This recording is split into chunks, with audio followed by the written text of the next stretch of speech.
All right. Hello, friends. Thank you so much for coming by for another episode of the Ben Wehrman podcast. I appreciate you stopping by. We have an extremely special guest today. This gentleman has been responsible for so many of the hours of my life being lost down different rabbit holes, from Bitcoin to the carnivore diet, and more recently, the whole Israel-Palestine situation. And we'll get into all of these things. I don't know how we're even going to figure out what to talk about. There's too many things to, but Saifedean, Ammous, it is a huge pleasure to have you here, sir. Thank you for coming. Thank you so much for inviting me, Ben. So, like I said, I have mentioned you and your books definitely more than any other person out there during the podcast so far. So it's difficult to know where to start, but I think we'll just do what we normally do, which is your backstory. And we love getting a good foundation for who we're talking to here. So we could start all the way back to you were born in Palestine and sort of tie the dots up to becoming a Bitcoin author. I think that's a really interesting journey. Anyone hears that, it's not your average life story. So give us a rundown. Yeah, I mean, sometimes I look back and thinking, just how did all of this happen? And the short answer is that it was a very, very long process. I've been on this earth for 44 years, so a lot has happened. So I don't know how much time do we have today, but I'll try and keep it brief. So yeah, as you said, I was born in Palestine, but when I was very young, we moved to Saudi Arabia, and I lived there until I was about 6 or so. Then we moved to Brazil, natural progression from Saudi Arabia, you go to Rio de Janeiro. So I spent 2 years there. My dad is a surgeon, and there he went to train in plastic surgery under what was then the world's pioneer and world leader in plastic surgery. His name was Pitangui, a Brazilian surgeon. So then after that, we went back to Palestine. We lived in Palestine until I finished high school. And then I went to university. I was at an American Quaker school in Palestine, probably, I think, the oldest missionary school in the Middle East. It's called the Friends School. So I've always had a soft spot for Quakers because of that. And then I went to the American University of Beirut, also a missionary school, a missionary university where I studied engineering. And then I did a master's in the London School of Economics in development. And then I did my PhD at Columbia University in sustainable development. And after completing that, I moved to Lebanon, back to Lebanon, where I was a university professor for 9.5 years at the Lebanese American University. During which time, during my Columbia years, as I was doing my PhD, it was, standard mainstream stuff. And I struggled to make any sense of it. But then toward the end, around 2007, 2008, as I was struggling to make sense of what I was going through, I came across, I think the entry of the rabbit hole may have been Karl Popper. I read Karl Popper. That led me to Hayek. I started reading Hayek. Hayek blew my mind. And then that led me to Mises and Rothbard. And that just completely radicalized me. What year was this, just for a timeline? 2007 to 2009, really. That was my last 2 years during my PhD. And it was happening during the time of the financial crisis, which gave it extra impetus because you get online or get on TV and all of these Keynesian economists are in unison saying, yep, we have no choice but to print trillions of dollars and hand them to these bankers because otherwise you won't be able to have bread on the shelves next week. So we have no choice but to give all of these bankers trillions of dollars and thank us for it. And everybody, all of these economists are just nodding. The Bernanke or John Paulson would go on TV and say, yep, we need $3,000 quadrillion for a bunch of Wall Street banks. And then all the economists would be like, yeah, well, you see, they're right. Without the $3,000 quadrillion for Wall Street banks, we would all be in bread lines that have no bread, and everything would fall apart. All the farms would stop working. All the food would stop working. Like all of those farmers and people who eat their food, they have no way of ever communicating or getting their goods across unless Goldman Sachs bankers make trillions of dollars every day. So that was, that was a huge wake-up call, but also came at the time when I was beginning to read the Austrians, and then I found Mises.org sometime, I think in 2008 or so.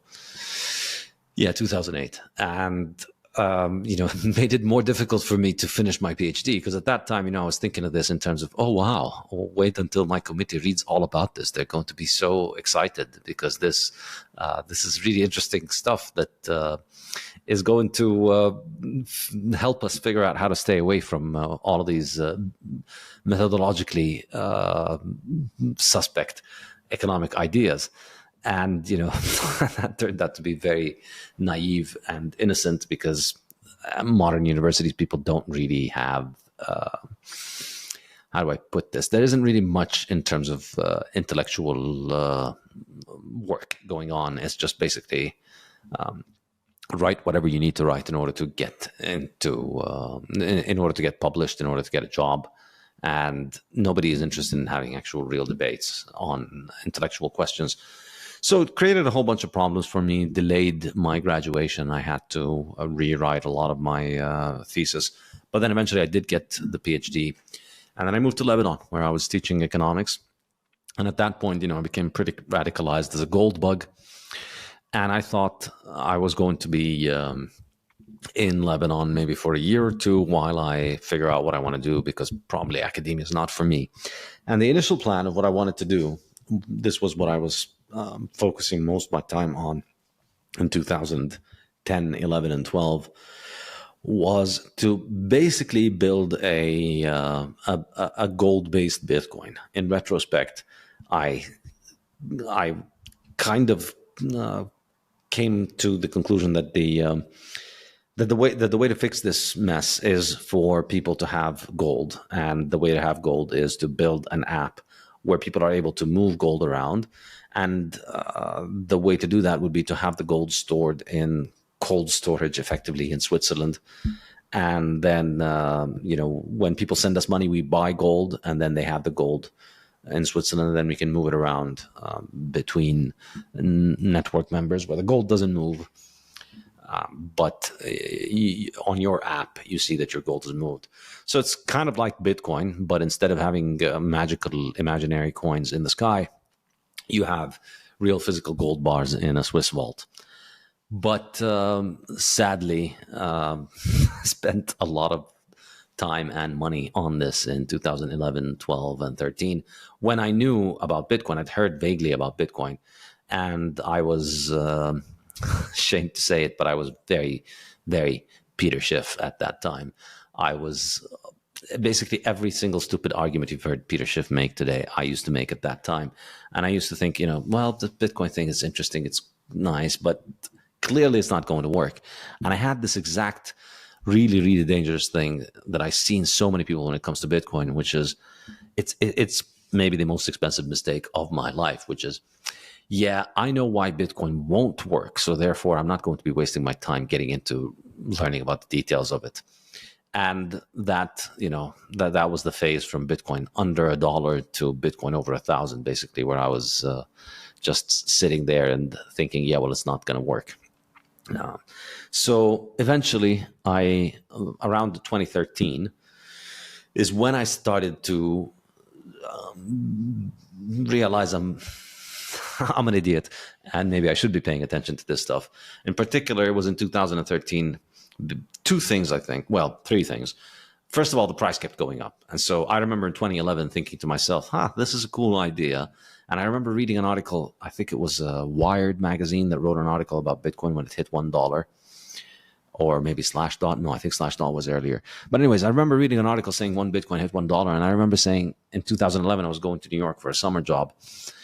And I thought to myself, yeah, I'm going to buy 100 Bitcoin for $100. And then I went to New York, obviously spent hundreds of dollars on all kinds of stupid nonsense that I don't even remember, and didn't buy the 100 Bitcoin, because by the time I got to New York, it was like at $8 or something like that. So I thought, yeah, well, clearly it's too expensive now and it's going to crash. And then the government is going to ban it. And then they're going to throw everybody in Guantanamo Bay. So if this thing does survive, it'll happen after the government throws everybody involved in Guantanamo Bay. And then it survives, and then maybe I'll buy when it's back under a penny. So Very typical behavior. Very typical. You just see it today. My friends call me. Yeah, okay, fine. Maybe I'll buy, but now it's 100. I'll buy when it's back over, when it's back under 20,000, or I'll buy when it's back under 50,000. Typical no coiner behavior, textbook. And the the sad reality is you end up buying after a couple of digits have been added to the price. So instead of buying when it goes under $1, I ended up buying with 2-3 digits added to the price. So then, so 2013 first, the price keeps going up, and eventually you just start questioning your assumption, because in my mind, there's no way that it could have gone up to about $1,000 in 2013. And so clearly something is wrong about it. The other thing was there was, I read an article, I think it was Forbes magazine in 2013, talking about the massive hash rate on Bitcoin. And before then, of course, being an idiot, I had never considered actually looking into the detail, and I hadn't even heard about Bitcoin mining being this industry. I remember hearing about mining in the early days. I remember even trying to download the software and mine on my computer at some point, but it didn't work because at that point, mining had shifted to like GPUs, and I had a crappy old laptop that couldn't handle the software and fell apart. So then when in 2013, when I realized that, oh, wow, people are actually building mining facilities, they're actually buying machines and plugging them in order to make Bitcoin, which for me awakened something, which is, because before that in my mind was, obviously one day when this becomes valuable, they're going to find a way to make more of it. It's not gold. It's digital. The people behind it are going to get together and say, hey, let's make more Bitcoin. But then when I found out that actually people are putting in serious capital investment to building machines and setting up facilities and connecting them to electricity in order to make Bitcoin, that means this isn't cheap, easy money. That means there may be a way in which the 21 million thing actually might stick. And then the third thing was the Silk Road, because when the Silk Road happened, it was, in my mind, that was the scenario of how Bitcoin dies. Some criminal activity is associated to Bitcoin, and then everybody related to Bitcoin is going to be considered complicit in that. And then they're going to throw a bunch of people in Guantanamo Bay, and then everybody else is going to get rid of their coins, and the price is going to die. So this happened in early 2013 when Ross Ulbricht was arrested. And so in my mind, that was the moment when I thought, okay, now it's going to crash. Now it's going to die. And instead, it just kept going up. So around 2013 is when I started recovering from no coiner derangement syndrome and started thinking more critically about it and started reading it. But still, unfortunately, 2013, 14, 15, I still hadn't really spent a lot of time trying to understand it and focus on it. I was, memes and Twitter and putting in some pocket change into it, thinking that, this is too risky, this is too crazy, who knows what's going to happen. But at least I got off zero. But unfortunately, I didn't make it very far away from zero during those years. And then I got married in 2014 and had to spend money on all kinds of things like, weddings and wedding rings and honeymoons. And then I had a child, and then I had to spend all kinds of things on children stuff. So then only after my daughter was born in 2016, and then I started thinking more seriously about needing to be more productive and do things more than just my day job at university. And that's when I started thinking more seriously about Bitcoin, started reading more and more and more about it and researching it. And in 2017, I decided to write a book about it. And then it was published in 2018. The Bitcoin Standard podcast is brought to you by thesafehouse.com, my independent publisher and bookshop, selling the best Bitcoin books in high-quality cloth hardcovers built to last for generations. Most books these days are pretty fiat. They're flimsy and they fall apart quickly, and I did not want that for my books. So I set up the Safe House especially to provide you with beautiful, long-lasting classic cloth hardcovers you can proudly pass down for generations. You can get copies of my 3 books, The Bitcoin Standard, The Fiat Standard, and Principles of Economics, and you can also get copies of Lynn Alden's Broken Money, Parker Lewis's Gradually Then Suddenly, and Matthew Lysiak's Fiat Food, to which I contributed a few chapters. We now offer bulk discounts so you can buy books for yourself and for the friends and family you'd like to learn about Bitcoin. Buy any 2 books for $50, any 5 books or more for $20 per book, and for more than 50 books, it's only $15 per book. Go to thesaifhouse.com, the SAIF house.com, where you can get all of these books in high quality cloth hardcovers delivered worldwide and get 10% off for paying with Bitcoin. The Bitcoin Standard podcast is brought to you by the Daylight Computer. I love to work early in the morning and late at night, or in the sun outdoors, but regular computer screens are terrible at these times, and they strain your eyes. For years, I've wanted a paper-like electronic screen on a simple computer I could use to write. I tried several models, but none were very good. Now, finally, Daylight have delivered a fantastic full-function tablet with a paper-like screen that's easy on your eyes and great for outdoor use. I've been using the Daylight Computer to write my next book, and it is absolutely fantastic, and it has led me to invest in this company myself. Check out my interview with Anjan Kata in episode 249. What was there to read that you were digging into? Because there's so many resources, books, podcasts, everything out there now that people have just no more excuses to not study Bitcoin, learn about it. But I'm assuming it was quite a few just random sketchy forums online that you had to dig through it. Where were you researching it from? Yeah, random sketchy forums online is one major one. Andreas Antonopoulos videos were pretty big at that point.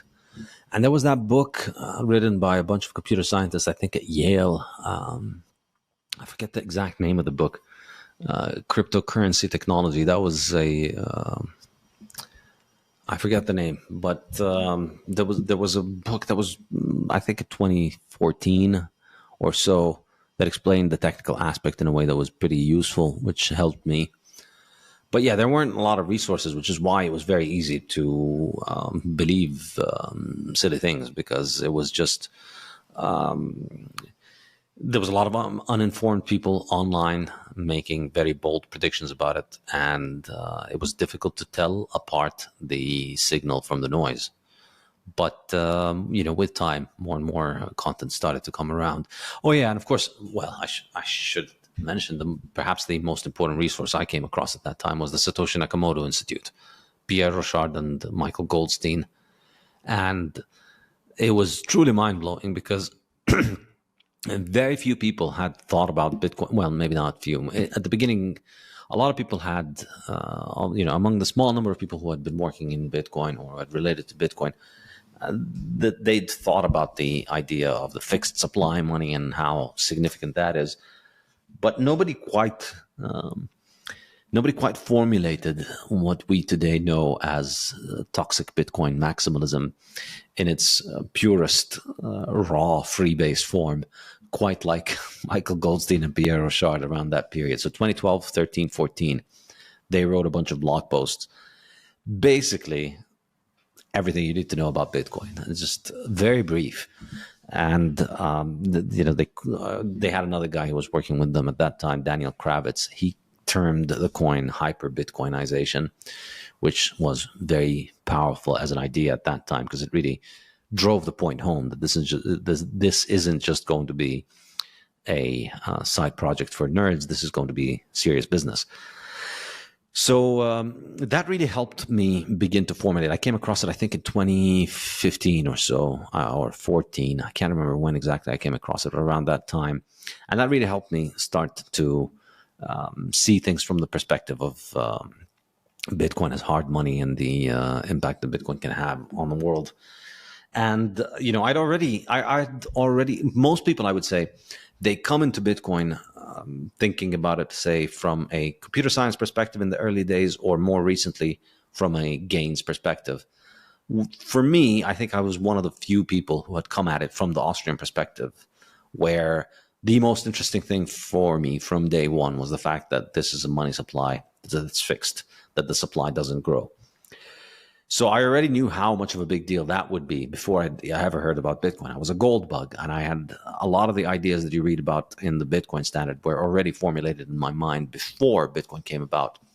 So whereas I would say for most people, it's a question of, oh, wow, this is cool, this is interesting, blockchain technology, cryptography, all of these are really cool things, or maybe complicated things, but, they come at it from this perspective, and then they come across the idea that, wow, money that, first of all, inflation is a big problem, and not having inflation is the solution. And that's why Bitcoin is such a big deal. That usually comes later. For me, it was the other way around.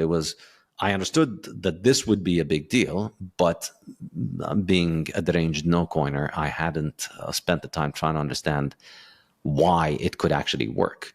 So I thought, wow, wouldn't that be great if we had something like Bitcoin? But obviously it's not going to work. And obviously I'm too smart to waste my time trying to learn how it actually works, because I'm so smart that I know that it won't work. And now I'm going to work on this 19th century monetary technology and try and integrate it with an app, because I am smart. So, but then by 2014 and 15, these kind of ideas began to take root. But also 2014-15 was a brutal bear market, the most brutal bear market in Bitcoin history. If you think 2022 was bad, 2022 was really just 1 year of downward price action. So November 21 to about December 22, it was a decline from 69 to 15,000.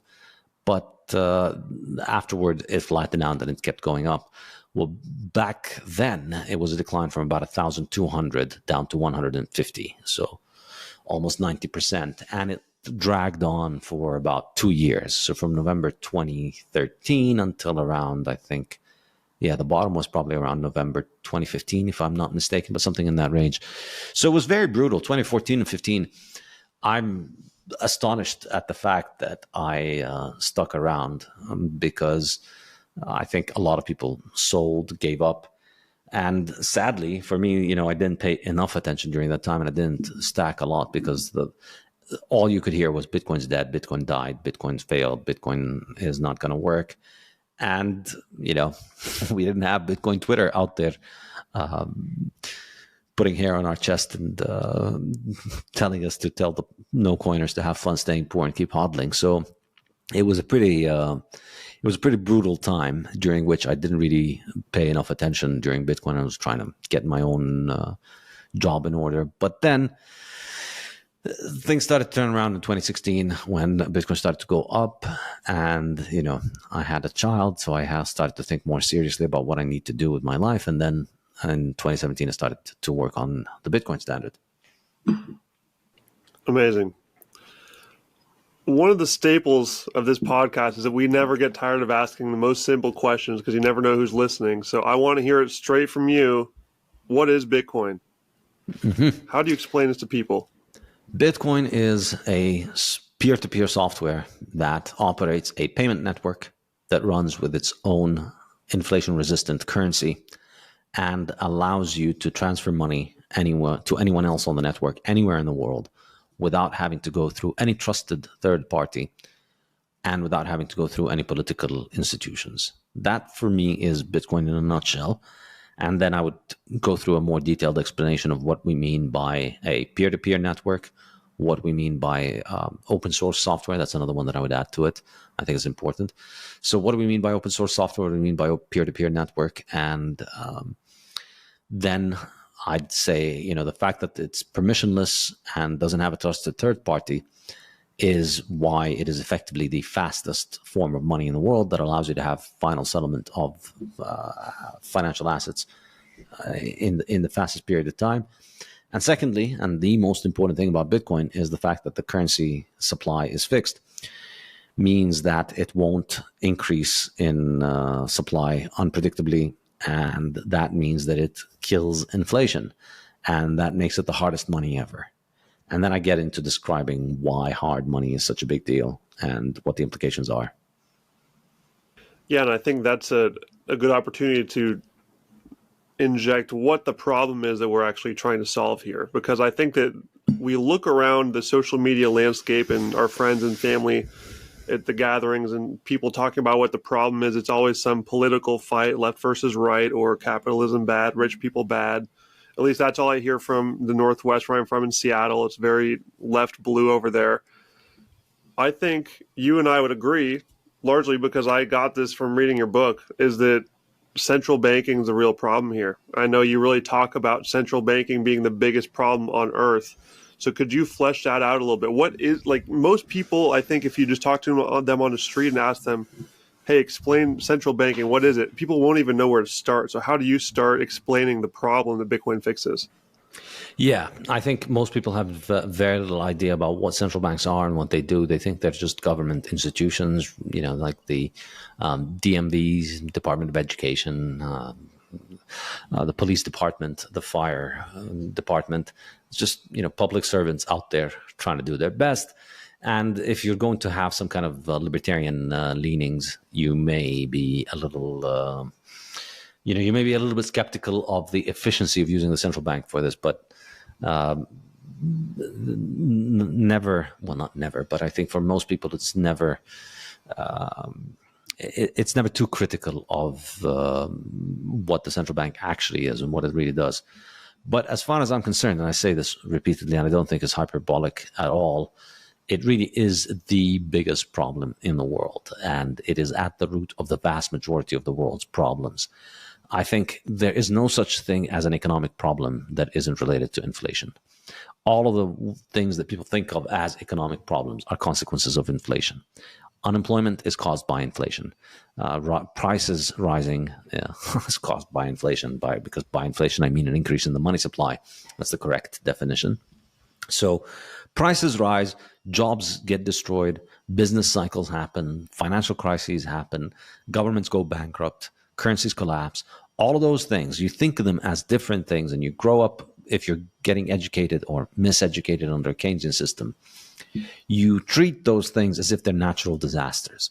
It's like you are an emergency worker, and you're being taught about how to deal with earthquakes and typhoons and hurricanes and so on. So, one day you wake up and there's an earthquake. Why did it happen? Doesn't matter. Let's pull people out of the rubble. That's what you need to learn. And so this is the approach that people generally have to economic ideas. Oh no, unemployment went up. Oh no, there's a fiscal crisis. Oh no, the government is unable to pay off its debt. Oh no, the government is defaulted. These things just happen. And the really pernicious thing is that the way that we fix those things, because people aren't taught about the causes of those things, they don't see that they're all caused by inflation. And they think that, all right, well, oh no, that's bad. So clearly we need to have somebody in charge to fix it, just like the fire department. And the way that we have that person fix it is to just give them tons of money or have them print a ton of money, which of course is going to lay the groundwork for the next crisis and financial disaster. So putting all of this together really gives you, I think, a much better understanding of how the world works and why inflation is at the root of those problems. And I guess if I were to summarize it, as I explained in the Fiat Standard, I'd say the big picture summary of what the problem is with central banking and inflation is central banking makes money and banking a monopoly.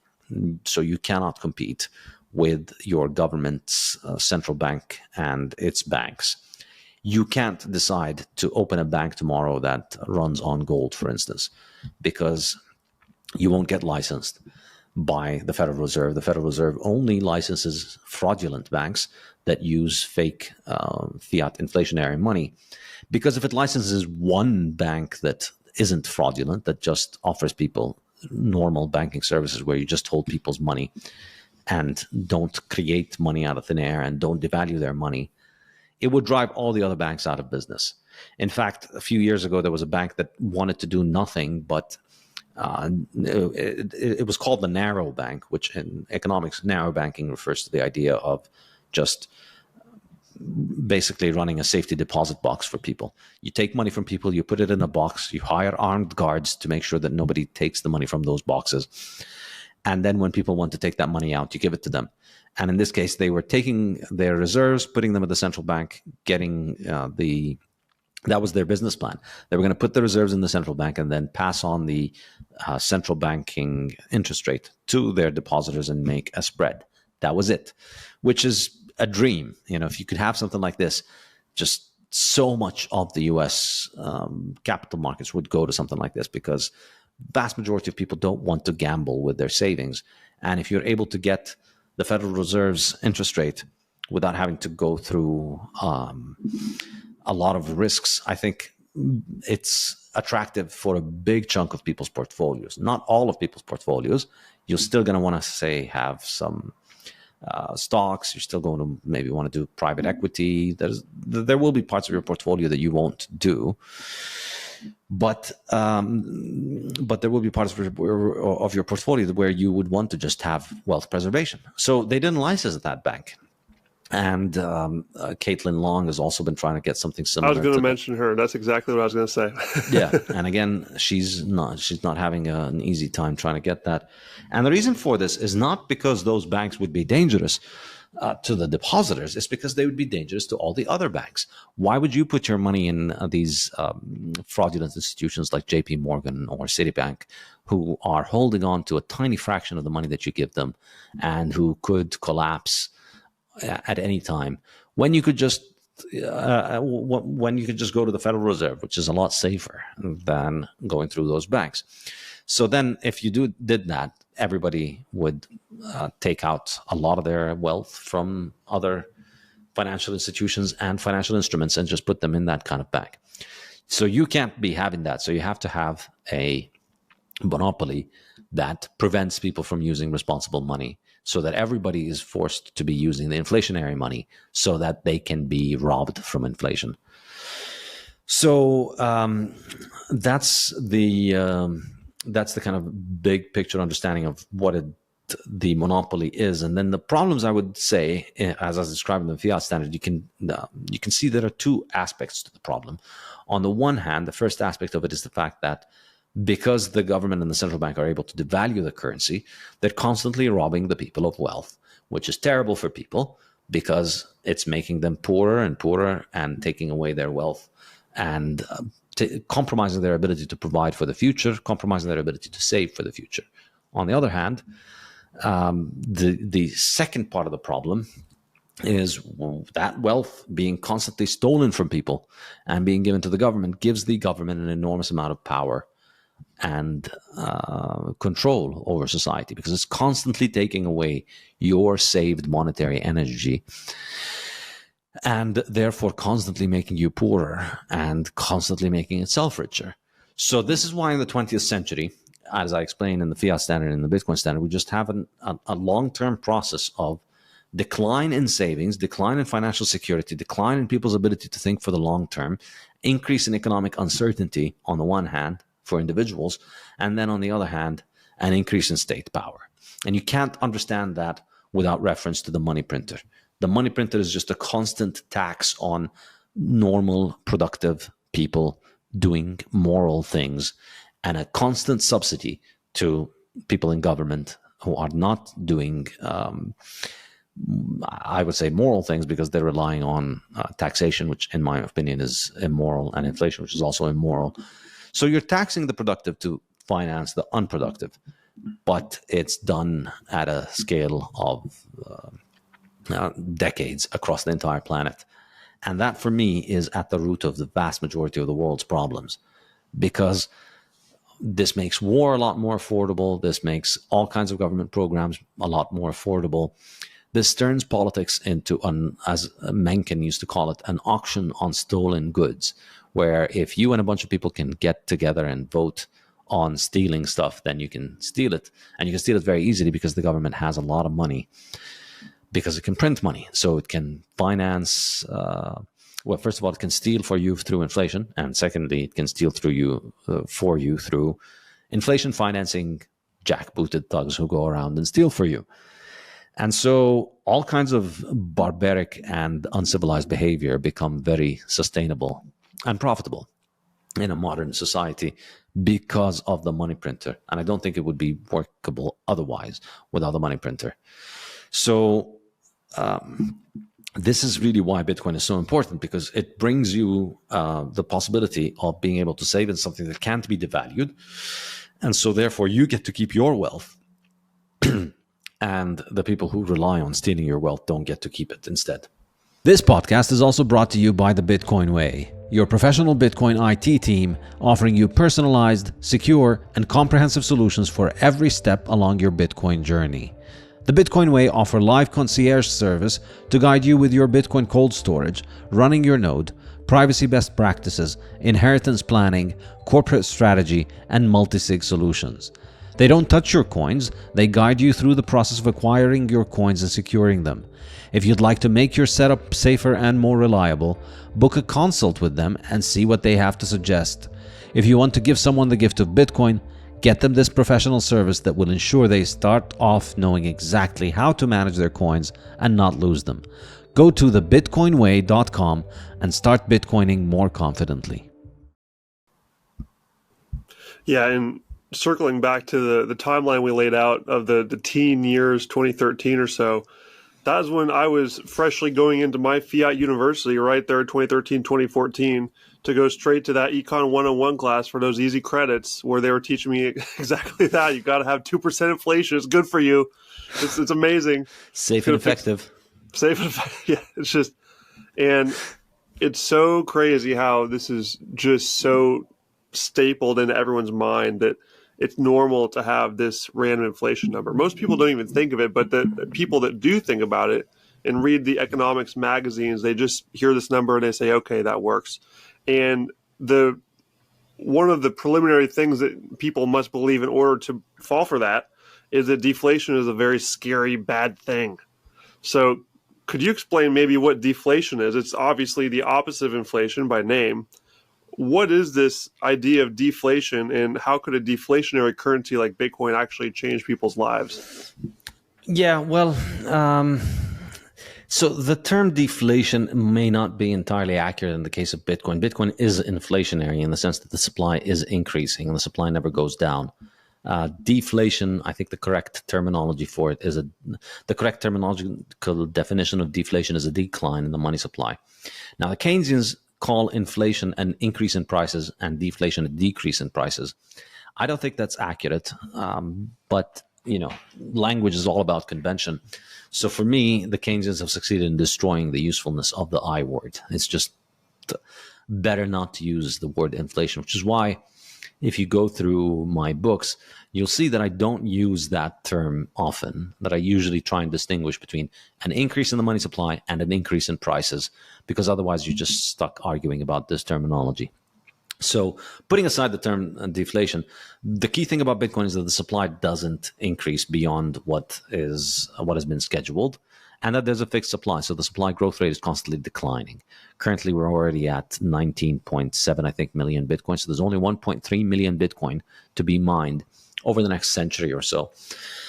So the importance of this cannot be overstated. This is truly, for me, the most important technological development of the 21st century, and possibly many centuries to come even.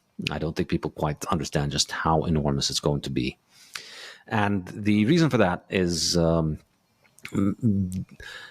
the current monetary system, the way it works, is built on the lie that you need to increase the money supply in order for the economy to function.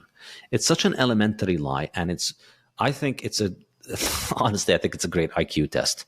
There are people who get it immediately, and there are people who don't get it. And if you're one of the people who don't get it, I regret to inform you that the stuff between your ear isn't high grade. Let's just put it that way. You may have fun staying poor, allegedly. Yes, allegedly. And the key idea is this. The money itself is not a good. It's not an economic good that whose quantity matters to your satisfaction. Mises calls it a sui generis good. It's a good like no other, where the quantity of the good itself doesn't matter. What matters is the purchasing power of that good. And so therefore, you don't care if you're getting $5 or 50 yens or 5,000 euros. Its quantity itself doesn't matter to the satisfaction that you get from it. So you don't care if you're getting $5 or 50 Japanese yen or 500 euros. The number of units that you're getting doesn't really matter. What matters to you is the purchasing power. So if I told you would you rather have $5 or 50 yen, you're going to say $5, even though 50 is larger than 5. Why? Because it's not like apples, it's not like homes, it's not like Lamborghinis. It's not something where the more you have of a good, the better it is. It's about the purchasing power. And so $5 have more purchasing power than 50 yen, so you prefer the $5 over the 50 yen. So what matters in money is its purchasing power, is its ability to be exchanged for other goods, which does not require the quantity of it to be increased because you can just increase the purchasing power of it. And this is such a powerful idea. And if you get it, you get money. And the most important implication of this is that any supply of money is enough as long as it's physically manageable. You can't run a global economy on one gold coin, because how do you break it down so that 8 billion people can have it? But you could if you have financial assets backed by that one coin. The one coin would be worth $50 trillion if that was the only gold coin we had, and then there would be financial instruments backed by it. But ultimately, you don't need to increase the supply of money. This is the key point. You don't need to increase the supply of money as the economy grows. And if you get this, congratulations to your mother for bringing you to this world. If you don't get this, my condolences to your mother for bringing you into this world. If you think the world needs to make more money because we want to trade more, you are not going to make it. It's exactly as idiotic as saying, we need to expand the inch in order for me to get taller. No, we don't. The inch is the thing that we use to measure your height. And as you get taller, you just are measured with more inches. So it's very similar with money. If you had a fixed supply of money, what would happen over time is that the value of the money would go up. So the biggest lie of modern economics is to convince you that the value of money going up would be bad, and that the best way to fix it is to devalue your money, bring the value of money down. And the way to do that is to increase the supply of money. That's because modern economics is just propaganda for theft. It's just propaganda for theft through inflation. So everything you've learned at your university over the last century, I regret to inform you, has basically been inflationary propaganda. All of these Nobel Prize winning economists, the vast majority of textbooks that you've learned, all of the people that get wheeled out on propaganda rags like the New York Times and Wall Street Journal and CNN and all that stuff, and Harvard University and all of these elite institutions, they are not some geniuses who managed to figure out great insights about economics. They're just actors who repeat the same stupid lines about we need more money printing to fix things. And then when that causes a catastrophe, then guess what? We need more money printing in order to fix it even more. So this is what it ultimately comes down to. The fiat economists and fiat economics in general is one giant gaslighting operation to convince you that we need to increase the supply of money, and if we don't do it, everything would be bad. And the main and dumbest argument they have is, well, if the prices of things go up, then people are not going to be consuming. Why would you want to consume today if you can expect that your money is going to rise in value? And so you won't spend your money today because you expect that you can get more from it next year. And then because you don't spend your money, that puts people out of work.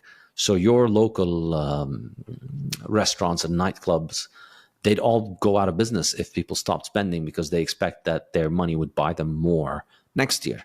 And then that puts people out of work, and then those people have no work, and so then they can't spend. And then that puts other businesses out of work, and then the people in those businesses can no longer spend, and then that goes round and round and then affects everybody. And now your own business gets affected because people aren't spending. And that should teach you for being so selfish as to save for the future instead of just spending everything that you have today like a monkey. And that's essentially what Keynesian economics comes down to. We need you to always be spending. We need you to always be losing purchasing power to incentivize you to spend. Because if you don't spend, then the economy falls apart. And there are no words in the English language to describe how utterly moronic this is. The basic idea is people don't consume because their money is losing value. People consume because they need to consume, because they want to consume, because life is finite. One day you're going to die and you want to get to experience those things. And so if you're hungry today and you really want to eat and you have the money that can buy you the food, you're not going to be, there are no humans that are as stupid as the Keynesians pretend to be in their textbooks, who are going to think, nope, I'm going to not eat today because if I wait another year, I'll be able to get a cheaper meal. So why would I eat today when I could just wait for a year and then my steak will be 3% cheaper next year? And so then you don't eat. and then the stake guy goes out of business. This is exactly how they think, which is completely idiotic. In reality, if you don't eat today or for the whole week, you're going to starve and die. And so you're going to eat, you're going to spend. Your choice is not between a steak today and a steak next year that is 3% cheaper. You're not going to make it to next year and to be able to get the 3% cheaper steak if you don't eat today. You're going to die. You're going to starve from now until next year. So your choice is buy the steak today or starve. That's the real choice. And nobody is as stupid as the Keynesians in order to be able to think, nope, I'd rather starve so that I can spend more, so that I can spend less next year. It's just completely insane. People are nowhere near as idiotic as the Keynesians pretend they are. So you also want to buy a house, and you don't care if it's going to get cheaper 10 years from now. You need the house now. You don't want to be homeless for 10 years so that you could then eventually get to save 20% on your house. You're going to buy the house. You need clothes. So what do we see now? What has changed? But you're still going to be spending money on the essentials that you need. But I think there is some kernel of truth in their idiotic idea, which is that you're less likely to spend stupid money on stupid things that you don't need. Yeah, so you will buy housing, shelter. You will buy the essential things that matter to you. But are you going to be buying another piece of plastic junk that you don't need, that's going to fall apart very quickly, when you can expect that the money would appreciate over the next year or so, then allowing you to buy a much better piece of plastic junk that you don't really need? Yeah, in fact, you'll see that a lot of the conspicuous, unnecessary consumption that people engage in would go down if you replace the money with a harder money. Because a lot of that consumption is motivated by the idea that, what am I going to do with this money? If I keep the money, it's going to lose its value. So in a world in which money is losing value, it makes sense to buy the cheap plastic junk that you don't need today, because if you wait one more year, you won't even be able to afford it. It's going to become more expensive. So better get it now. Better buy things as early as possible. Better hoard stuff. Better accumulate more and more things rather than accumulate money, because money loses value more. So buy all kinds of cheap plastic crap. And that's a successful strategy in a fiat world. In a hard money world, it's a lot more similar to what the world was like in the 19th century. Less frivolous spending, less conspicuous consumption focused on essential and necessary things, and more savings. And that's where we really get to piss off the Keynesians.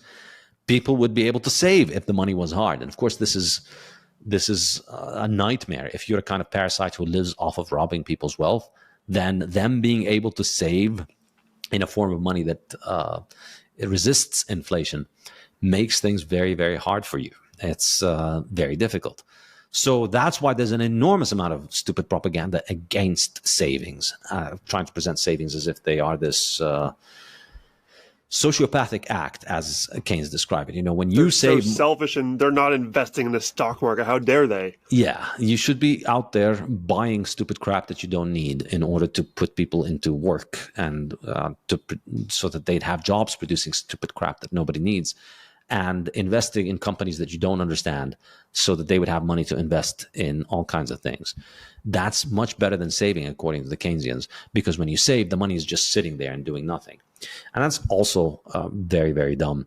Money sitting there doing nothing is exactly what money is supposed to do. Money, when it sits there doing nothing, it's holding a value and transferring it across time.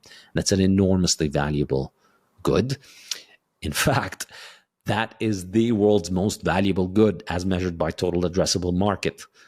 There's arguably about $300 trillion of money in the world where people are just holding something whose sole purpose is to hold value into the future. That's much larger than any other market of any good. Nothing even comes close. So all of the NASDAQ is about $50 trillion. All of the S&P 500 is about $50 trillion. So all of the products produced by all of these 600 companies in NASDAQ and S&P are about $100 trillion in capitalization in terms of market demand. And yet the demand for just money as I define it today, money is physical cash, checking accounts, saving accounts, and government bonds and gold. The demand for that is about $200 to $300 trillion. So the notion that money just sitting there is this useless thing is ridiculous. Why do people want $300 trillion of something that is useless? It's the Keynesians that are useless. It's not money sitting there that's useless. So money sitting there is extremely valuable. It gives you optionality. It allows you to transfer wealth into the future. It gives you liquidity so that you can get in and out of your position quickly. And you can benefit from opportunities that you could take advantage of. So clearly there's an enormous demand for money. And clearly being able to move money into the future, move economic value into the future is extremely valuable for you if you have a time horizon for making decisions that is longer than a goldfish's. You want to have something that can allow you to transfer money into your future if you care about your future. And I guess one of the key points that I communicate in my book, and perhaps maybe my original contribution to Austrian economics, is to explicitly tie people's time preference or people's valuation of the future as opposed to the present, people's future orientation, as a function of the hardness of money.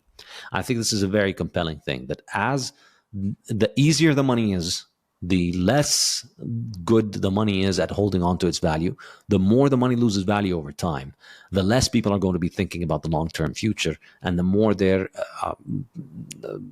thinking processes are going to fixate around the present.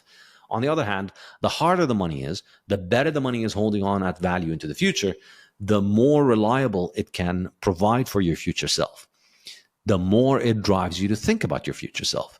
If you've lived in a world in which for the last 100 years, for as long as anybody in your family remembers, you've always had a form of money that is always holding on to its value well or appreciating slightly, you are a lot more likely to think about your life in 10 years from now. Because you know how to save for 10 years from now. Your parents have done it. They taught you how to do it. Your grandparents and their parents did it as well. And if you save for the future, you put money aside for the future, then the future comes around and you're better off. So constantly you're improving your life because you're saving, and the value of the savings is going up, and that's making you better off. And so you're constantly lowering your time preference. In other words, increasing your valuation of the future, increasing your focus on the future, becoming more of a future-oriented person. And this is not just important in an economic sense. It is very important in an economic sense, because the more of a future-oriented person you are, the more you save, and the more that you behave in a way that is future-oriented in your economic activity. But it's even very important beyond your economic activity, because your orientation toward the future and the present, how much you discount the future compared to the present, is, I would argue, the most important metric in your life, the thing that is going to determine your outcomes in life more important than pretty much anything else. Time preference is really, I think, one of the most important concepts in economics. When I used to teach Keynesian economics at university level, there was the usual garbage in the textbook that I would go over. But every class, every semester, I'd make sure there's at least half a lecture dedicated to talking about time preference. I'd always tell the kids, look, your stupid textbook doesn't talk about this, but this is the most important thing you're going to get from economics. So for the next half an hour or hour or whatever, we're going to be talking about this. It's not going to be on the exam. It doesn't matter, but it's going to be the most important thing you can learn from me. After buy Bitcoin, of course, which some of them did do, and they benefited enormously. But I'd sit them down and explain them the concept of time preference, and I'd tell them, this is what matters. I think that there's an enormous amount of data about how future orientation is a huge predictor of success. People who are able to think in the long term are much more likely to achieve what they want to do in the long term. And the opposite, of course, is true. And this makes a lot of sense. I mean, I just urge you to think about it yourself in your own life. It's very easy to demonstrate this to yourself without having to perform sophisticated academic experiments. Just stop thinking about the future for 5 years and then see where you end up in 5 years. You spend all your savings today.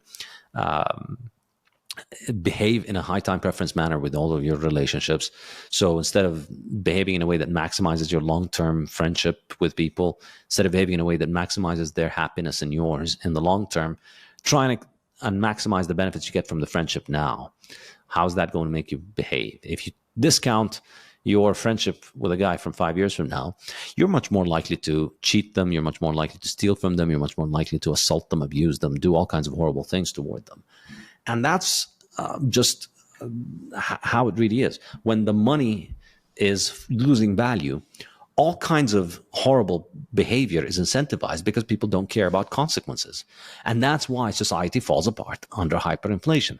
It's not just that people lose their wealth. Even more pressing than that, people can lose wealth. It's catastrophic, but you can recover from that. It's like if you got robbed and you lost your money. I mean, it's disastrous, but you can continue with your life and you can rebuild. But if your life isn't, but if the money is failing at holding value for the future, then you are in deep trouble, because now it's very difficult for you to be able to provide for the future. So then what do? You can't provide for the future. You can't think about the future. So why would you want to do long-term behavior that is conducive for the long term of your well-being? Why would you want to get into a family?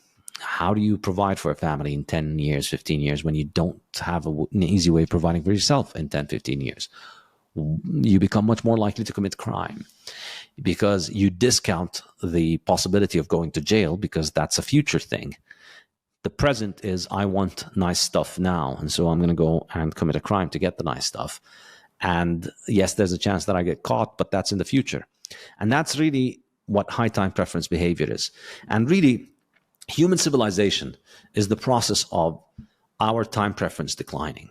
As our time preference declines, we become more civilized, we become more moral, we think about the long-term consequences of things, we save more, we accumulate more capital, it increases our productivity, improves our standard of living, and allows us to save even more and accumulate more capital, lowering our time preference further, allowing us to think more and more about the future, lowering interest rates. When we save a lot, that makes more capital abundant, it brings the price down, and incentivizes more and more long-term investment. It is saving that leads to investment, and it's absolutely criminal how the Keynesians have convinced the world that saving competes with investment. You have to first save. Every single cent that has ever been invested has to have first been saved. And by saved, I mean not consumed.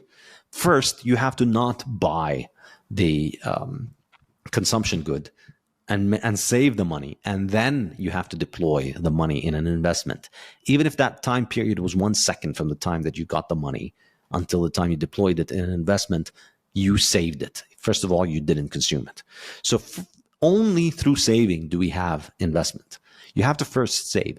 And so something that causes people to save more is going to cause them to invest more. The more we save, the more capital we have available, the more of that capital we can deploy into investment. That's how the process of civilization works. We delay the gratification, we delay the consumption, we refuse to consume the resources that we have, and therefore we have the resources to invest them. So we have the resources to put them into productive use, and that then causes the increase in productivity, the increase in living standards, and the increase in incomes, and gets into a virtuous cycle where the more we invest, the more productive we are, the better off we are, the more we're able to think about the long term, and the more we are able to provide for ourselves in the long term, the better behaved we are, the more moral we are, the more cooperative we are, the more peaceful we are. We realize that the long-term benefits of cooperation and peace outweigh the short-term gains of conflict and aggression and theft and so on. So this is the process of civilization, and then inflation is the exact opposite. Inflation is the destruction of civilization, because the exact opposite happens. You start realizing that your wealth that you're saving is not available, is not holding on to the value that you put into it. And so you become less likely to save. When you're less likely to save, you're consuming, and you're engaged in high time preference, fast consumption. And that causes you to think more and more about the short term. And then that is reflected on all manner of behavior. And so you literally tear apart, well, not literally, but you tear apart the fabric of civilization. You tear apart the ability of people to have the incentive to behave in a way that is conducive toward long-term civilization. So why would I want to invest in maintaining a good relationship with my neighbors when I'm hungry today and I lost my savings and I feel robbed and they have nice stuff, and if I take it, then I'll be a lot happier. And who cares about what that's going to do to the rest of my life when I'm living next to people who know that I am a thief?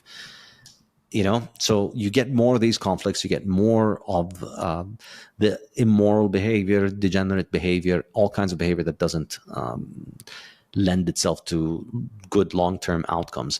And all of that becomes more and more of a problem. And so that, for me, is why, the subtitle of my second book, The Fiat Standard, is the debt slavery alternative to human civilization. Hard money, gold, had set us on a path of increasing productivity, increasing standard of livings, lower time preference, lower interest rates, increased future provision, and more civilization for thousands of years, interrupted by periods of inflation destroying this. And the last century has been one horrible, horrible interlude of inflation that has been undermining the very, very foundation of human civilization, in my opinion. Yeah, and one of the things I want to point out too is you talk about that neighbors analogy, which I think is so good, where the arithmetic of doing a bad thing and stealing from somebody changes when you're being stolen from every day through inflation and you get put in a more desperate state. And this analogy of the increasing incentivization to do bad things in your society is very scalable. And it can go all the way up to the nation state level where we have full-scale war going on everywhere all the time. And I'd love to hear your take on this, because there was a clip from your book that I took that I shared around quite a bit, just explaining how you talked about the history of war and how in the past war would stop pretty quickly because one of the sides would run out of money. But now that we have infinite money printers everywhere, it changes this dynamic where we have infinity wars starting up and they just never end. So could you maybe give a little bit of color on that, why people need to understand this, how fiat money causes this crazy amount of war? Yeah, this is a very, very, very important idea. And I discussed it in my book. It was pretty controversial when I first made it. And I think, a lot of basically propagandized NPCs. A great tell of a propagandized NPC is to laugh and lash out at a new idea before even considering it. And so a lot of idiots laughed at this. Ha ha, people think Bitcoin is going to end war. And yet, the more of an idiot you are, the more you are likely to not believe this. But I think there is no question that there's something very, very true there. If you look at war before the Fiat Standard, yes, of course, war happens and people are people and human beings have all kinds of horrible things that they do to each other, and they've always done it. But if you look at what human civilization was achieving during the periods before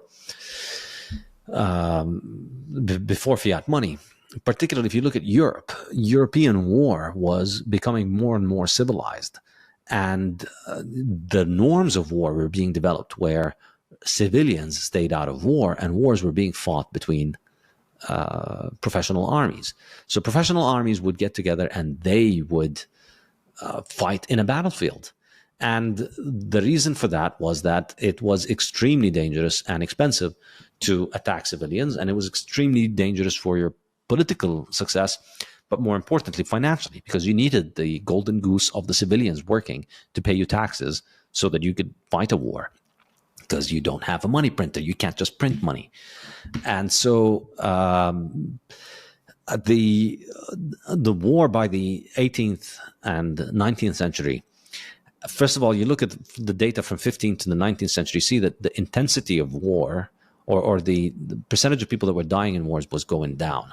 Fewer and fewer people were dying as a percentage of the world population because wars were becoming more and more civilized, because the kings who were spendthrift when it came to war generally didn't do well. If you were a king and you didn't care and you just went all out and you attacked all of your neighbors and you tried to conquer them, that wasn't going to really work out very well. It may have worked out at a time of very primitive human civilizations and tribes where wealth consisted of things that were very basic, land and cattle, and didn't involve heavy capital goods and an extensive capital production structure. But as the world's economic production becomes more sophisticated, as we use more capital, this becomes destructive. It's pointless to go and attack and pillage and destroy a town because you're going to be destroying their capital, and then that's a huge waste. You're better off fighting the military that controls that town in a battlefield, away from all the expensive capital, away from the homes, away from the civilians, and so then you gain political control of that place, and then you tax them. So that's a much more civilized way of doing the good old rape and pillage and murder thing that we as human beings have been doing forever. We have, as a civilization, begun to reduce the amount of unnecessary violence that we engage in, aggressive violence, I should say, and try and limit the damage that comes down, that happens from conflicts. And I think the key to that is the fact that the kings could not print money. I remember there was a quote I came across once. I think it was Frederick the Great in Germany. May have been Frederick II, but I think it was Frederick the Great. And he said, somebody had sent him a note requesting all kinds of money for all kinds of things. And he said, basically, he said, I cannot meet your request because I cannot shit money. And that was it. And I remember seeing that quote, and I remember tweeting it at that point and saying, Fiat fixes this. That's what Fiat fixes. You had a king of a giant empire at that time, and he just understood that he can't shit money. He can't just satisfy all the demands of all the people he wants. He has to run a budget like everybody else. Money is gold. You can't shit gold. You can't just print it. You can't make it out of nowhere. And so you have to manage your money. And so the best way to manage your money is to be very prudent about it. Don't go around destroying people's capital. Don't destroy your capital in order to finance. Don't destroy your own people's capital in order to finance war. You want to be as peaceful as possible, and you want to maintain your wealth as much as you can so that you can use it effectively in a defensive manner. That's the key thing. If you live in a world in which you can't just print money out of thin air, you want to try and maintain your wealth as much as you can so that in case of a real actual attack of your neighbor coming and attacking you, trying to kill you, you have enough wealth to do it. And then your neighbor has an incentive to do that as well. So what does that do? It gives your government and their government the incentive to be peaceful, to find peaceful solutions, to avoid robbing each other. And that's very good for civilization. That allows both of your countries to thrive and prosper and accumulate more and more capital over time. But then Fiat fixes this. Fiat fixes the inability of kings and democratic leaders and presidents and parliaments, fixes their inability to shit money. It allows them to shit money. Quite truly, really. This is what happens. Now governments can just say yes to everything. You can just print money. Now war becomes very different because now under the gold standard, you fought a war for as long as you had physical gold. And then when you ran out of gold, that's it. You couldn't pay your soldiers. You were done. So that makes you a lot more conservative, and that makes you a lot less spendthrift. And that's necessarily going to be the case whether people consciously understand it or not.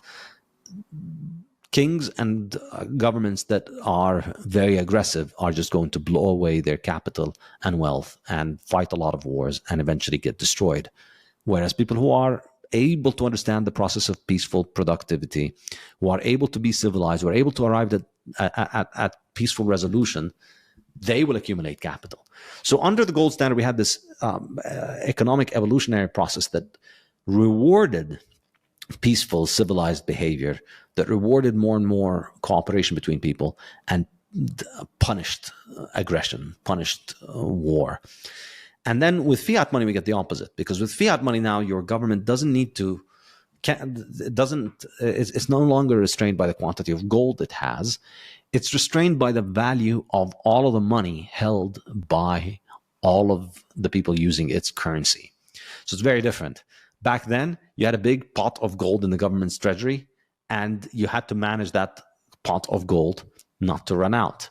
Now, the pot of gold is everybody's wealth because everybody's using your shitty currency, which is paper money or credit.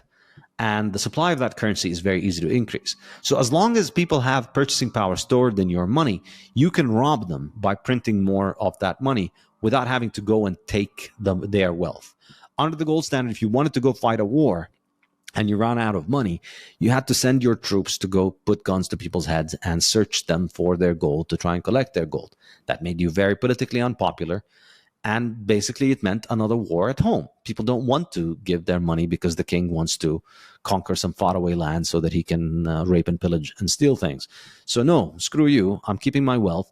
And now you've got to have a military confront your local population, which is just not very sustainable when your military is already being broke and trying to fight a foreign war. Well, with fiat, you don't have to send them jackbooted thugs to people's homes to take their money. You just print from the money and then you take them. So now the limit on your war effort has expanded significantly. Instead of the wealth held by the government, the limit in your war effort now is the wealth held by everybody using the government's money. And so that just allows them to run wild with war. And that's exactly why all of the belligerents in World War I suspended the gold standard in 1914. When they got into World War I, everybody suspended the gold standard and everybody got into printing money. And that's what allowed World War I to continue. Even though you look at the history of World War I, there isn't a single country that had anything substantial enough to gain from that war that would justify the efforts. Britain had absolutely nothing to gain. Well, I mean, not absolutely, but I mean, they wanted to destroy the Germans and limit German imperial ambition, which is ridiculous. They destroyed the British Empire in order to, get Namibia from the Germans or whatever. Sounds like a very, very, very stupid trade. And the Germans really didn't have anything to gain from the war. They were there was no reason for them to be fighting. The Russians probably, this is something I'm discussing in detail in my next book, The Gold Standard, which is going to be a lot of it is going to be about World War I. The Russians may have been the ones that had the actual objective from the war. They wanted to get Constantinople. They wanted to destroy the Ottoman Empire so that they would have Constantinople, because it would allow them to have access from the Black Sea to the Mediterranean, which would mean the ability to have a navy that was active all year round, because the Baltic froze in the winter, so they couldn't get their boats out of the Baltic in the winter. But if they could control the Black Sea and Constantinople and the entrance to the Mediterranean, then they have a warm water port, which was open all year round, and that would allow their empire to expand. And also they had a lot of important they have a lot of religious importance to Constantinople, as Russia is the Orthodox Christian power, and Constantinople was the center of Orthodox Byzantine Christianity. And so Russia views itself as the continuation of that. And, in Russian, they call Constantinople, the word for it is Tsargrad. It's the city of the Tsar. So they'd always wanted to take it. So maybe the Russian government at that time was the only one that really had a concrete goal to get out of the war, but pretty much everybody else was just fighting because they could. And the people had no reason to be fighting. But then once the money printer was broken into, it never stopped. We just continued to have endless conflicts between governments printing more and more and more money. And that's why the 20th century was so deadly. As Ron Paul puts it, it's no coincidence that the century of total war was also the century of central banking. Yeah, and that's definitely one of the things that I've been learning as I have gone down the rabbit holes of these different wars over history, is that they truly are just banker wars, and these countries and armies are just puppets that they're using. And it's really wild the further you dig into it.